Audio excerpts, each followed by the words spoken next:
So as many of you know, I sold the Black Esprit about a year ago. It was a questionable decision, I know, but at the time the offer was unbeatable, and so I bought an S4S, and you guys have probably seen some of the other stuff I've bought. A lot of that's going to be featured in season 3 of Tim's Enthusiast Garage. But since I'm the Lotus guy, a buddy of mine who is the Rover guy, and you can see behind me here the L322 from Tim's Enthusiast Garage episode whatever, I can't remember, but he called me and he said, hey, look at this Lotus, tell me what you think about it.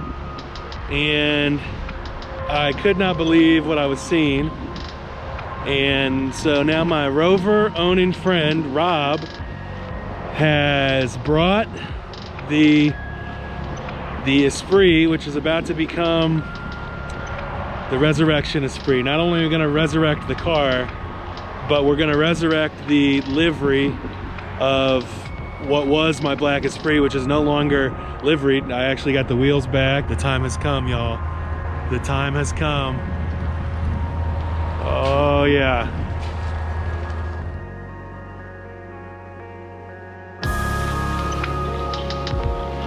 The 10-year no move Esprit.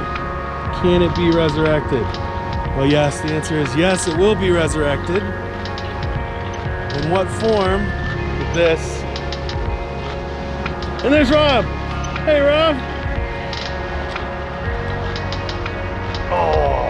Ooh. Oh. So the Florida sun has not been kind to the Esprit. Can we build it? Yes, we can. So follow along, it's gonna be fun.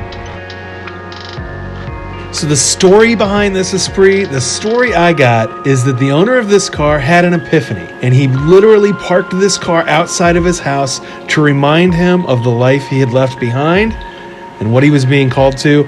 Is it a real story? Plausible. Plausible. Either way, looking at this thing hurts the heart. Look at this. Look at the shrubbery. It's got The shrubbery. It's got growth.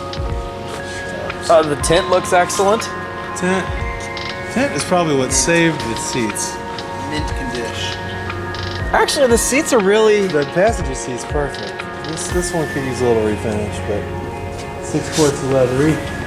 Okay, I got them things like brand new. I think the passenger one definitely looked great. Oh. 8 quarts of I leather. could. You're gonna do it? And the door cards too. I can save this. Yeah, the door cards look good too.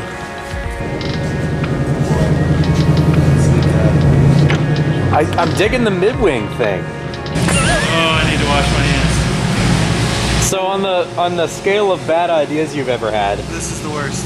My wife is actually ticked. I showed her the picture. She's like, wait, what? How does that ever get better?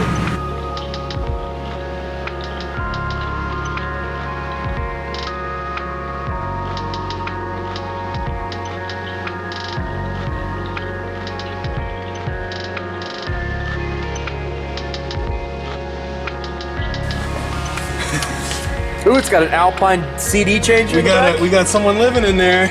We got some dirt daubers. We got a squirrel. I have to say, as bad as this looks, I've seen worse.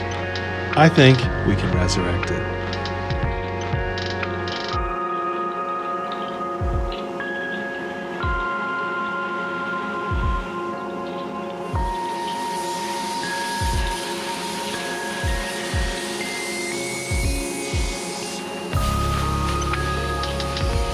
Here's the positive spin. I've seen the positive stuff. Give it to me. The positive spin is they didn't eat through these, so none of the wires have been eaten through by Mr. Whoever was here. But the sheathing was tasty. And the good news continued. In the water canister is only coolant, and in the engine case is only oil. So from the standpoint of it could have been worse, well, it could have been worse. I mean, I literally didn't know what I was getting into with this car. And to this point, like, honestly, it's bad, but like definitely within the realm of doable. Now up front here, there's some rust on these chassis bolts. That's definitely going to need to be addressed. But honestly, it's like one of the worst things we've seen. So all in all, not bad.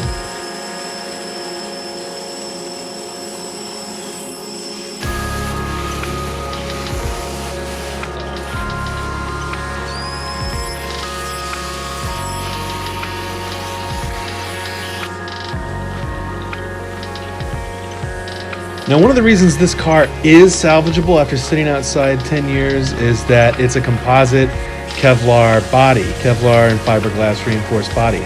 And so essentially it's like a giant bathtub. The frame is galvanized. It looks great. You'll see that in the next episode. Unfortunately, because it's a giant bathtub, it held water in some unfortunate places. The AC unit up front is pretty much gone. The lines are gone. And the headlight motors and the headlight, pretty much everything on the driver's side headlight is pretty much gone. Although the lights still light up, which blows my mind.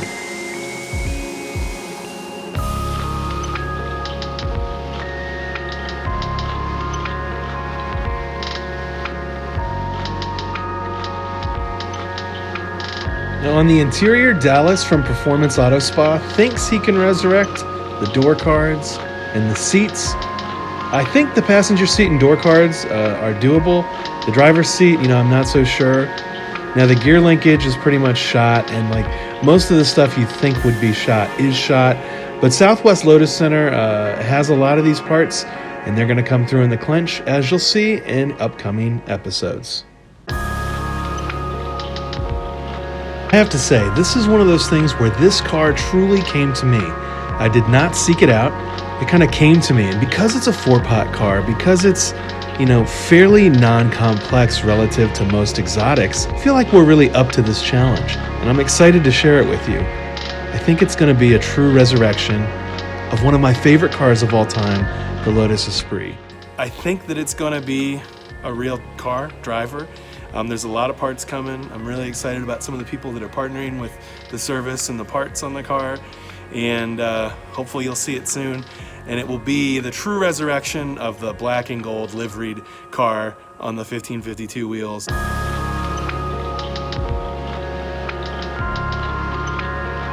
So up first for the Lotus Esprit is disassembly. We're going to put parts in the parts cleaner. We're going to see what parts can be resurrected, what parts need replaced, and overall, like what is the plan of attack?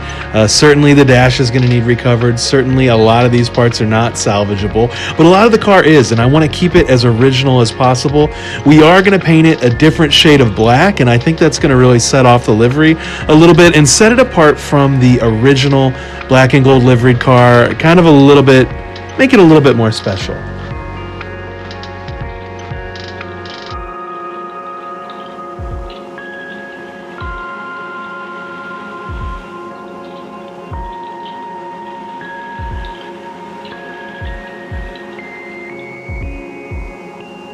The Lotus Esprit S4 is a special model. With the more modern bumpers, side skirts, lower valance, and interior, it's a pretty modern car, and one that, as you know, I love.